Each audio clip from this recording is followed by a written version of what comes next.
Bismillahirrahmanirrahim. Assalamualaikum warahmatullahi wabarakatuh. Alhamdulillahirrabbilalamin. Wabihi nasta'in ala umuri dunya waddin. Wassalatu wassalamu ala asrafil anbiya wal mursalin wa ala alihi wa sahbihi ajmain amma ba'du.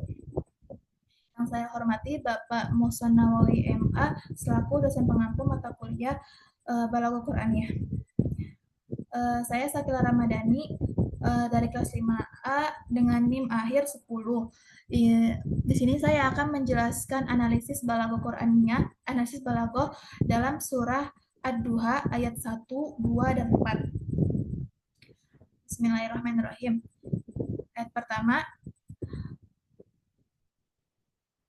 Ad-Duha, demi waktu duha, ketika matahari naik sepenggalan. Analisis Balaghah pada ayat pertama ini yaitu huruf wawu dalam ayat ini menunjukkan makna sumpah. Dalam Balaghah, sumpah digunakan untuk menguatkan pernyataan penting dan menarik perhatian pembaca atau pendengar terhadap hal yang diagungkan. Dalam analisis Balaghah itu, kenapa sih Allah memiliki kata ad-duha bukan kata as-subh dalam bersumpah pada ayat ini? Selain karena namanya ad-duha, dalam tafsir Al-Maraghi dijelaskan Allah bersumpah dengan waktu duha karena waktu tersebut melambangkan cahaya, kebangkitan, dan kehidupan. Ini menunjukkan perhatian Allah terhadap keteraturan alam yang menjadi tanda kekuasaan.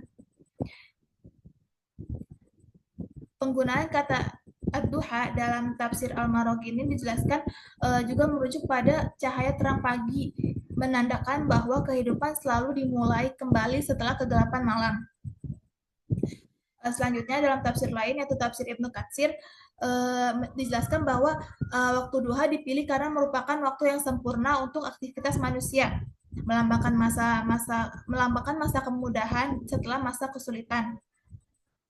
Sumpah ini juga menunjukkan bahwa Allah mengatur kehidupan dengan keseimbangan, memberikan cahaya dan rahmat setelah kegelapan.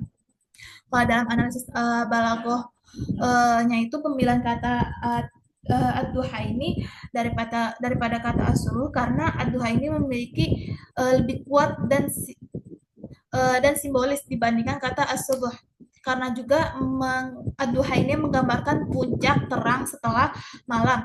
Kata ini memperkuat makna optimisme dan harapan. Sebagaimana yang kita tahu, ad-duha di sini itu kan mengandung sumpah ya. Nah, sumpah dengan waktu pagi ini menonjolkan keindahan penciptaan Allah dan memberi penghiburan kepada Nabi Muhammad SAW bahwa masa sulitnya akan berakhir seperti terang dunia yang menggantikan gelap malam. Selanjutnya ayat kedua yaitu walaili idza saja, dan demi malam apabila telah sunyi. Ayat ini juga Allah bersumpah. Ayat ini juga menjelaskan sumpah sebagaimana wawu yang terkandung dalam ayat ini juga sama dengan ayat sebelumnya, yaitu menunjukkan makna sumpah atau wawu qasam. Pastikan setelah terang gelap. Nah, gelap di sini digambarkan dengan malam hari atau al-lail, sedangkan kalau terang itu digambarkan dengan ad-duha. Terus juga kenapa sih Allah memilih kata saja bukan zolama dalam menggambarkan waktu malam? Karena kalau Allah memiliki kata zolama itu, kata zolama ini sering dikaitkan atau digunakan untuk menggambarkan kegelapan yang menutupi atau bahkan kejahatan yang memiliki konotasi negatif. Jika digunakan dalam konteks malam, kata ini bisa mengarahkan pemahaman kepada malam yang menakutkan atau buruk. Sedangkan makanya Allah memilih kata saja karena membawa makna yang lebih indah dan penuh kedamaian sesuai dengan pesan surah yang bertujuan memberikan ketenangan hati bagi Nabi Muhammad SAW. Nah, makanya Allah memilih kata saja karena di artinya pun Allah ini menggambarkan kalau malam ini malam yang telah sunyi. Sunyi ini bisa diartikan dengan tenang ya. Makanya Allah memilih kata saja daripada kata zulama dalam menggambarkan malam pada ayat ini. Selanjutnya ayat terakhir yaitu ayat 4, walal akhiratu khairul laka minal ula. Analisis Balaghah ya, surah Ad-Duha ayat yang 4. Ayat keempat, yaitu pada ayat ini mengandung penegasan, yaitu dengan menggunakan kata lam pada kata walal akhiratu, yang dimana ini menegaskan janji Allah bahwa akhirat itu lebih baik bagi Nabi Muhammad daripada dunia yang fana ini. Selanjutnya, kenapa Allah memiliki kata al-akhirah daripada kata jannah? Karena secara harfiah kata al-akhirah ini yang berarti yang datang setelahnya atau akhir. Kata ini mencakup seluruh kehidupan setelah dunia. Makanya termasuk surga dan neraka. Makanya Allah memilih kata ini untuk menggambarkan kehidupan setelah dunia ini. Karena kalau misalnya Allah hanya menggambarkan karena kalau misalnya Allah menggunakan kata al-jannah, maka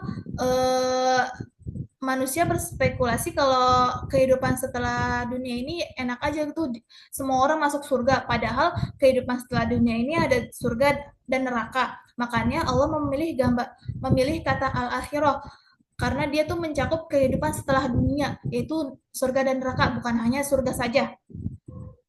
Dan juga kata surga ini konotasinya hanya terbatas pada kebahagiaan saja.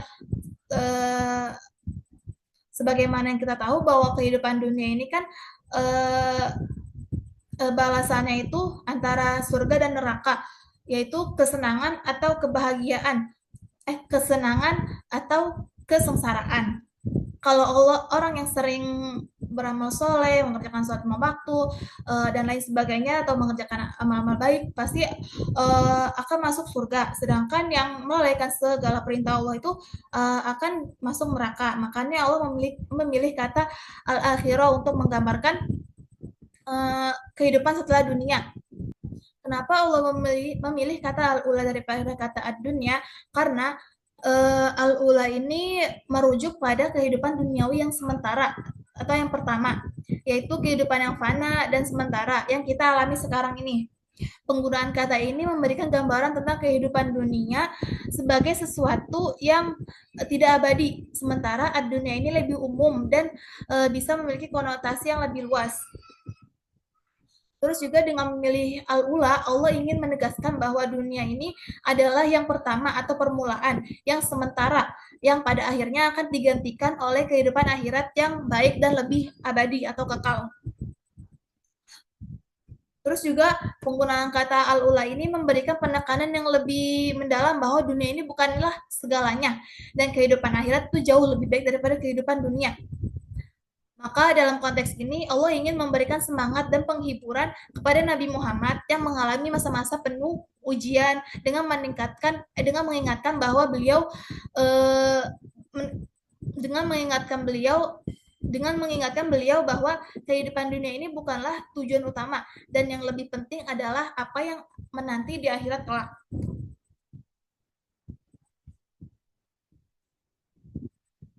Sekian presentasi dari saya. Kurang lebihnya mohon maaf. Wassalamualaikum warahmatullahi wabarakatuh.